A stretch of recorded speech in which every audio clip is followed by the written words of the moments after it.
morning! Today we'll be cooking Lechon Paksiw. So ngayon, iisa-isahin ko yung mga ingredients na kailangan natin for our Lechon Paksiw. First is, we need a chop onion. Depende kung gaano kadami gusto niyo, pero sabi nila mas masarap pagka marami yung ating mga ingredients like the onions and the garlic. Depende yun sa gusto ninyo.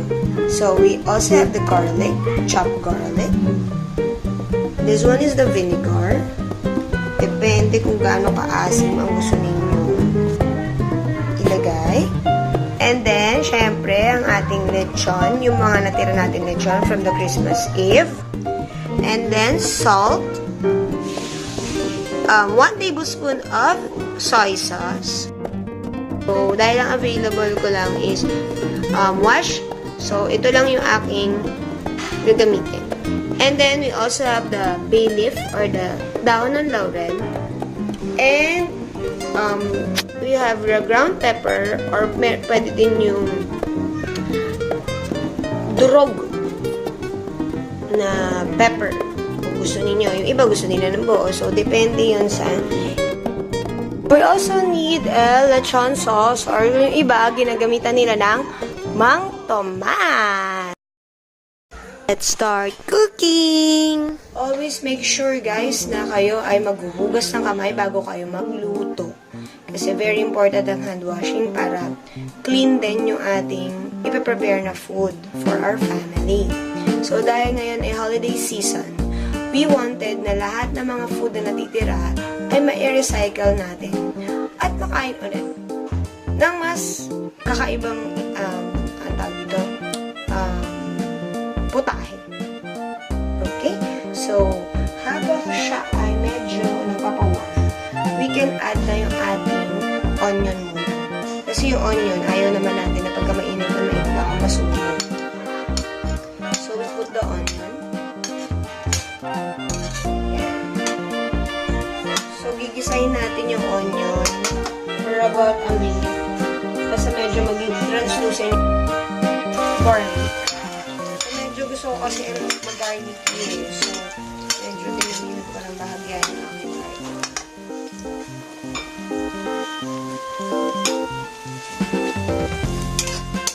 So, medyo let it. Igigisa na natin yung ating lechon. Chilap ko na yung mga lechon na natira. Kasi medyo marami. Lechon. Kasi masarap siya ang ginigisa. Kahit nasabi natin naman luto naman na talaga to, no? Yung iba kasi ginagawa nila parang hinalo-halo na nila lahat yung ingredients. So, plus papalagain na nila. So, syempre, kanya-kanya tayo ng trip kung ano yung gusto nating klase ng pagluluto. So, I'm just sharing my own idea of how to cook Lechon Paksiw. Salt. Depende sa inyo guys kung gaano ka dami. So, ito parang mga half tablespoon, teaspoon lang naman. Dagdagan natin ng konti. Yan. Depende yan sa taste na inyong gusto mangyari sa inyong lechon. So, yung akin medyo dahil ang aking habibi ay medyo mahilig sa maalat-alat. So, medyo dinagdagan ko ng bahagya. Baka kasi mamaya makulangan sa lasa. So, mix natin. And then, iput na yung ating bay leaf. Ito yung dahon ng laurel. And then, yung ating pepper. Halo halo yung nilagay ko. May ground, tsaka meron din buo. And then yung medyo durog-durog. So, then mix natin.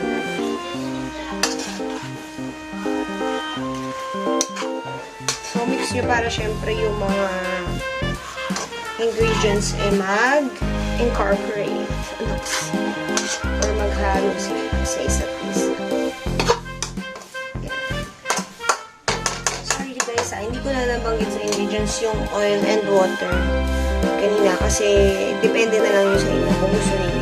Pero ako maglalagay ako kung para medyo mas lumambot na siya ng kaunti. Ito 1 cup. Enough lang para medyo may sabaw-sabaw. Kasi minsan yung iba gusto nila medyo masabaw yung kanila lechon paksiw. Yung iba naman gusto nila mas sauce. Pero, and then, lagay na tayo ng, hantayin natin siyang kumulo. And then later, I put the soy sauce. And then the vinegar after. So, yan guys. So, after simmering for 5 minutes, ano na tayo? Maglalagay na tayo ng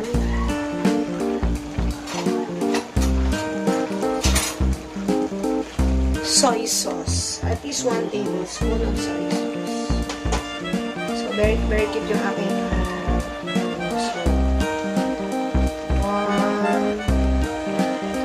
additional ano lang ito.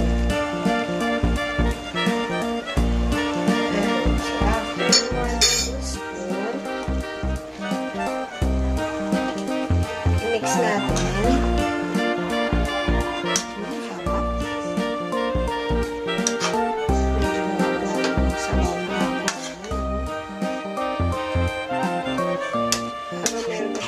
Sabaw-sabaw, max.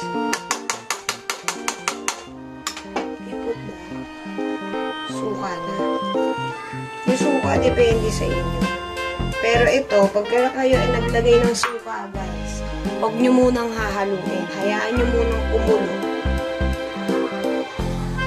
Kasi para maluto daw po yung suka. Kasi yun yung secret sa mga adobo, paksiw. Kailangan hayaan nyo siyang kumulo. So, papakuluin natin siya.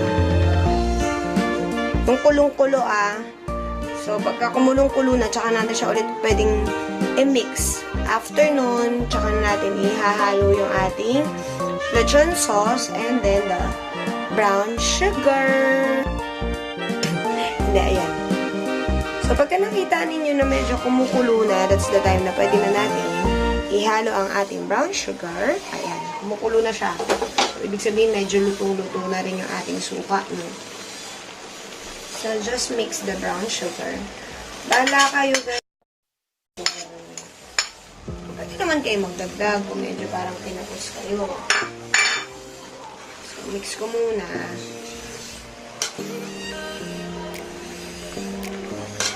Ako mamaya titigman ko. Pagka medyo kinapos, baka magdagdag ako. Pero kung hindi naman, siguro tama na. That is 2 tablespoons of brown sugar yung nilagay. Sarap na nito kasi parang nagagawin mo siya.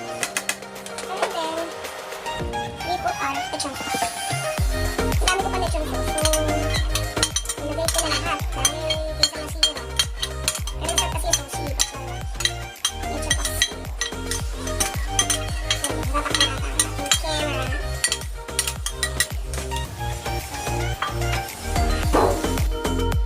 Mix it again. Sarap nito. Yung iba, kung gusto nila na medyo maanghang-anghang, dapat kayo maglagay ng gusto niyo, chili powder, or chili na durog, or yung slice ninyo. Pwede naman. Basta sa inyo yon. Kasi syempre, kanya-kanya tayo ng gusto. Pero, sabi ko nga, it's nice if we share ideas to improve, diba? So, para sa inyong kaalaman, this is my first time to cook lechon paksiw. So, may tiwala naman ako sa sarili ko na hindi ito fail. Grabe talaga siya. Confidence level. Oh, iba? Iba talaga. Sumayaw na. Eh kasi nga, guys, gusto kong maging artista. So, kasi ngayon na lang, di ba sa kusina.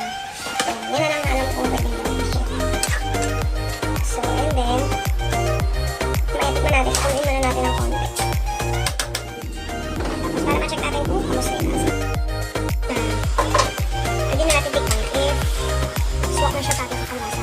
Pero masarap kasi rin yung lechon paksiw.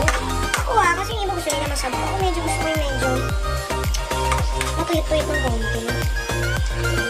So siguro para sa akin, I-ano ko pa siya ng konti. Pero syempre, tikman ko muna, no? Kung kamusta yung lasa. Oh, syempre, kuha kayo ng ano, no? Ay, kuha kayo ng malinis ninyong kutsara. Huwag kayong gumamit ng iba. Hindi yung inyong chance yung gagamitin ninyo kasi baka nakakaano naman. Tikman natin. Ang sarap na. Hindi ko na kailangan magdagdag ng sugar kasi baka naman maging matamis na ito masyado. So, tama na yung lasa niya para sa akin. So, perfectly. Papakuloyin ko lang ng konti and then pag medyo tuyot na, pwede na, ready to serve. Ang isa lang makagandaan nito guys, hindi na ito basta-basta mapapanis kasi nga may suka. So, parang yun na yung pinaka-ano yan. Para ma-ferment na yung pinaka-ulam nyo. Sarap. So, good na to hanggang New Year. Ayan. So, isimmer ko lang ulit, takpan ko, and then, ready to serve. Finished product ng ating Lechon Paksiw. Tara, kain tayo.